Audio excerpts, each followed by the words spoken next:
Más desiertos, menos bosques, derretimiento de glaciares y la contaminación del mar. El calentamiento global no espera.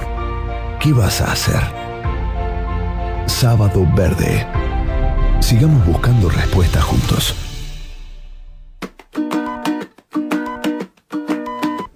Pensá, el planeta está cubierto por millones de seres vivos, humanos, animales, vegetales, todos respirando al mismo tiempo.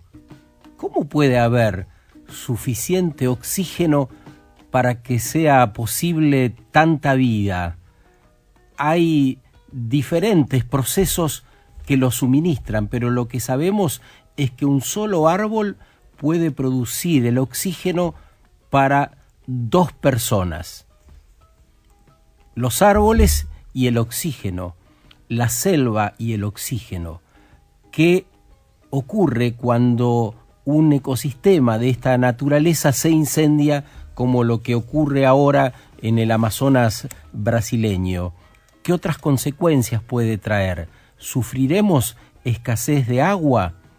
El profesor de la Universidad Nacional con sede en Medellín, Germán Póveda, está en comunicación con nosotros y posiblemente nos ayude. Germán, ¿qué tal? Buen día, un gusto de tener este rato con usted. Buen día, gracias por invitarme al programa. Germán, ¿podrías contarnos un poco qué procesos se dan en ese ecosistema que hoy está siendo amenazado cuando funciona en términos naturales? Sí, claro, mira, lo primero que hay que notar es que la naturaleza no obedece a las fronteras políticas. Así es. Y por supuesto la cuenca amazónica funciona como un ecosistema único en el planeta.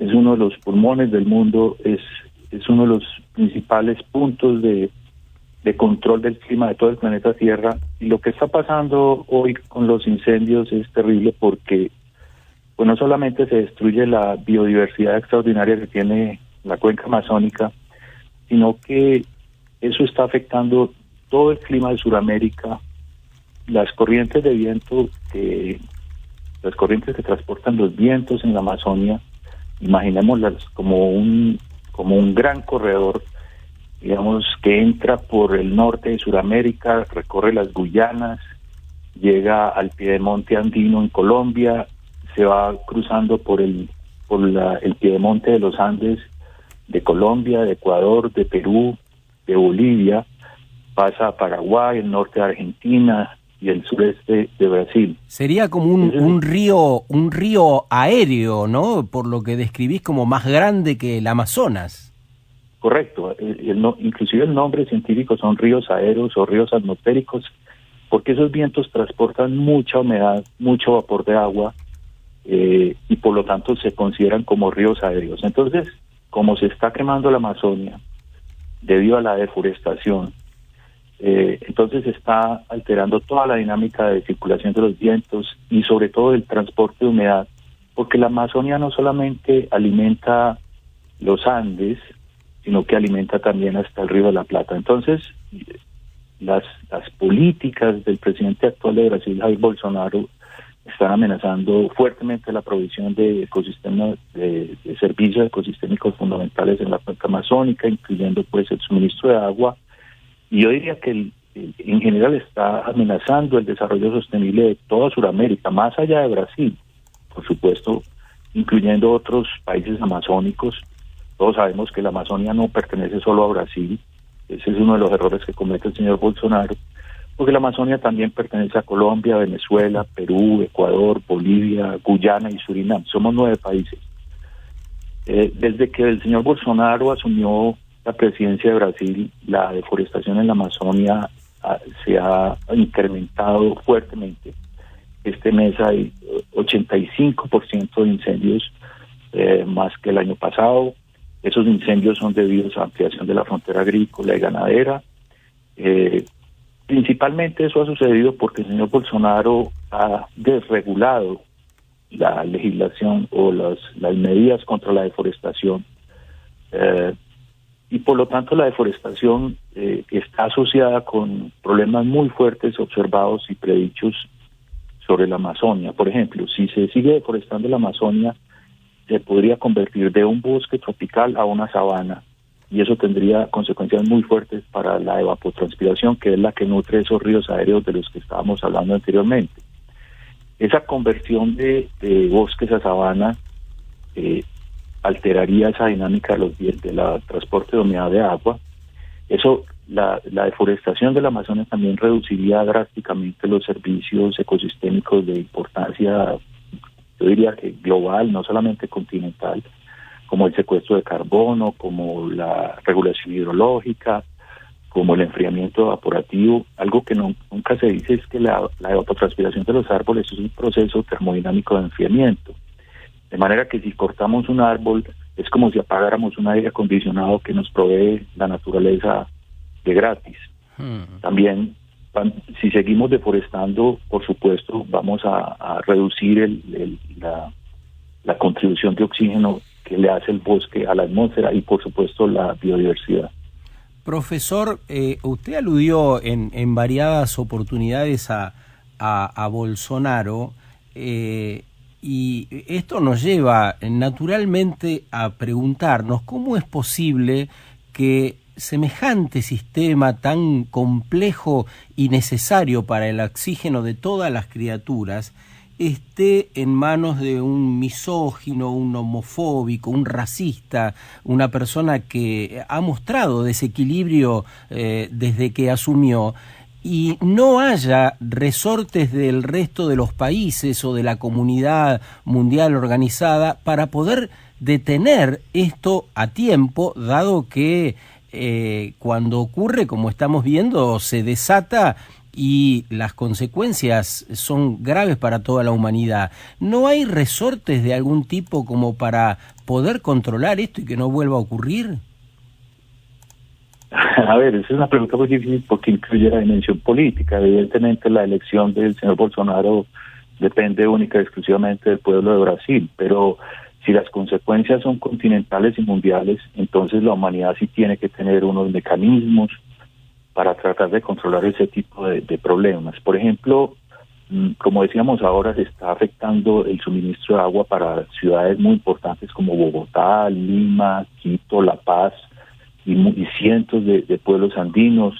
Se está afectando los caudales de los ríos que bajan desde los Andes para alimentar la Amazonia. Se está afectando la dinámica de páramos, yungas, punas y otros bosques andinos.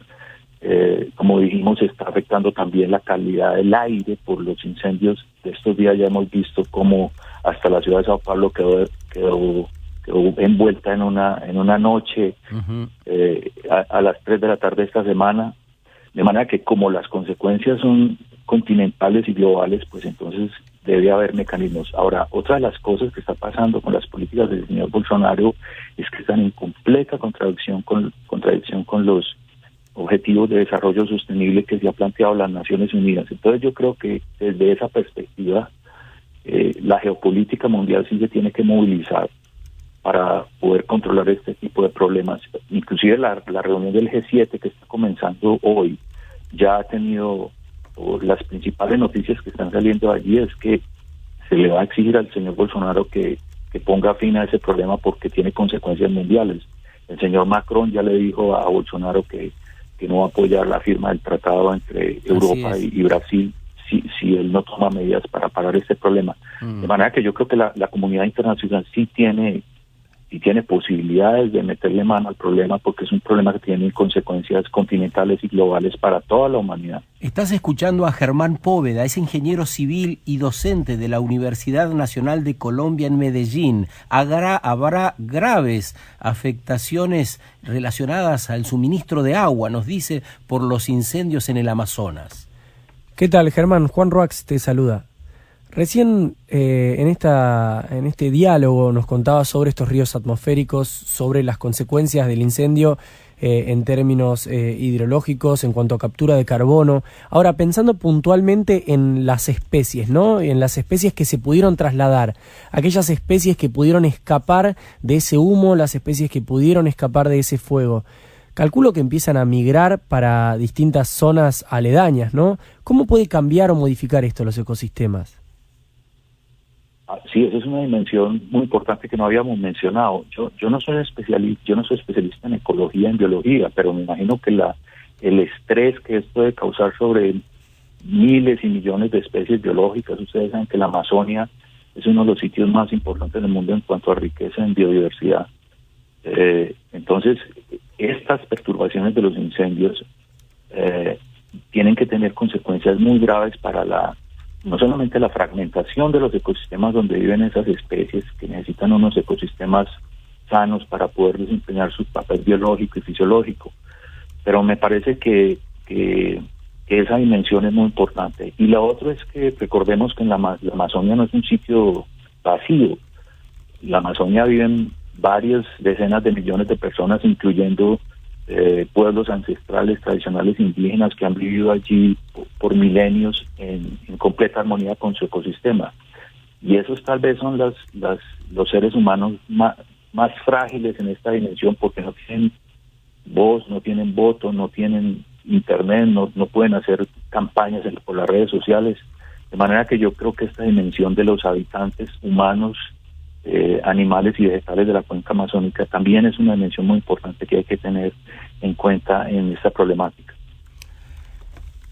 Germán Poveda, ingeniero civil, docente de la Universidad Nacional de Colombia en Medellín, esta mañana con nosotros acercándonos datos sobre el Amazonas. ¿Usted tiene últimas informaciones acerca de cuánto podrá durar el evento del cual estamos hablando?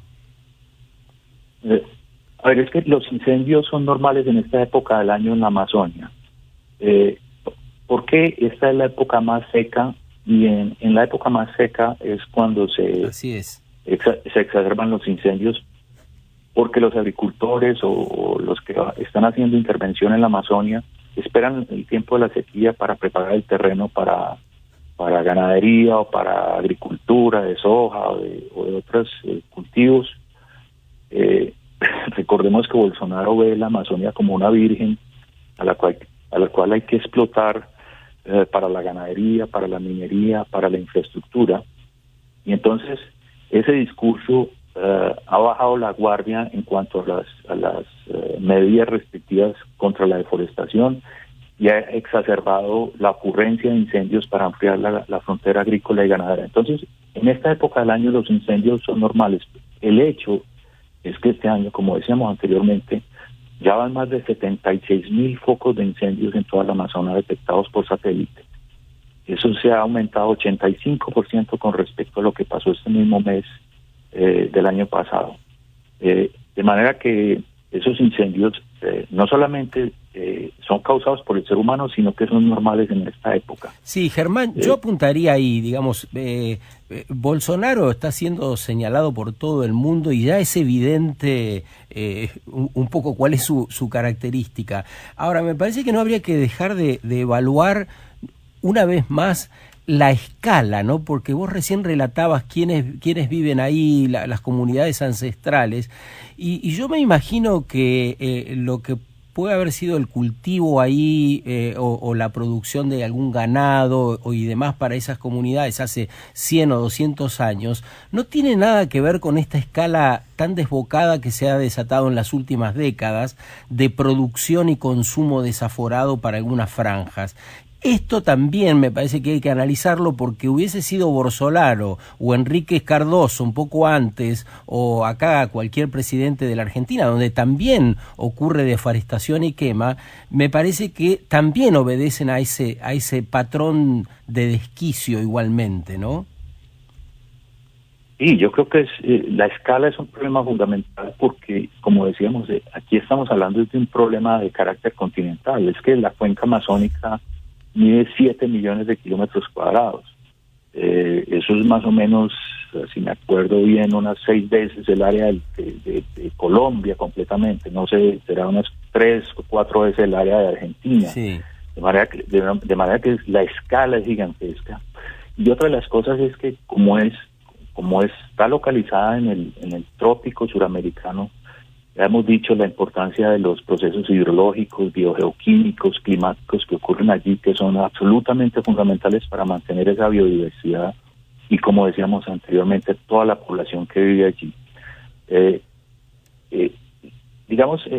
Más allá del diagnóstico, que es más o menos claro de establecer, yo creo que sería importante empezar a mirar como cuáles son las salidas o cuáles son las acciones concretas que la sociedad y que los países, no solamente de Sudamérica, sino del mundo, tienen que empezar a tomar para contrarrestar esta crisis ambiental, que está ligada, por supuesto, con el cambio climático, porque la Amazonia secuestra una grandísima cantidad de dióxido de carbono y por lo tanto es un jugador fundamental de la dinámica climática terrestre para mantener menos grave el problema del calentamiento global.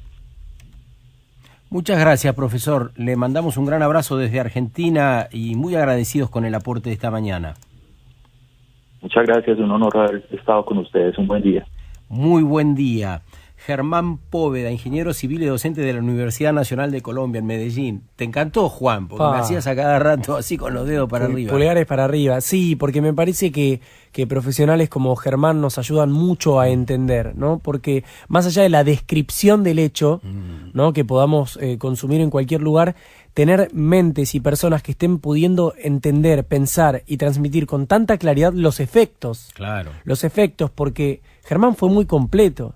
Nos explicó cómo impacta en el continente, no solamente cómo afecta el mismo ecosistema de la Amazonia, sino directamente, bueno, ¿qué son estos ríos atmosféricos, no? Que empiezan a modificar el aire de toda la región, qué puede pasar en términos hídricos, capturas de carbono, y ya cómo ahora hay que empezar a encontrar una salida a modo continental / mundial para empezar a paliar estos efectos. Hay una serie en Netflix que traducido sería Una extraña roca, habla del planeta Tierra, está relatada por astronautas, por personas que han ido al espacio y la ven desde arriba. Es impactante y en el primer capítulo habla de estos ríos aéreos, los describe y muestra el Amazonas con toda su espesura. Y hay una cosa interesante que dice, que un poco contradice todo lo que se ha dicho esta semana.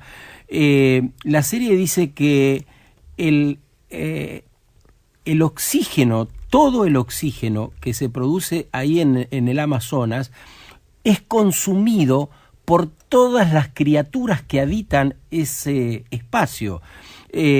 Produce mucho, pero lo consume todo, con los beneficios que el profesor acaba de decir. Pero no es que ese oxígeno nos hace respirar a nosotros o a la gente que vive en Canadá. Tiene tanta biodiversidad ese lugar que consume lo mismo que genera. Es como autosustentable. Exacto. Después hay procesos como estos ríos que nos contaba Germán recién, que hacen que se traslade la humedad, que haya lluvia, que se generen otros procesos más complejos. Pero esto de que genera el 20% podría ser dicho con mayor exactitud, genera el equivalente al 20% del oxígeno que consumimos. Pero insisto, la serie está en Netflix, vale la pena verla, es una de las buenas, tiene creo que 10 capítulos, y traducido sería Una roca extraña, nuestro planeta, de eso habla.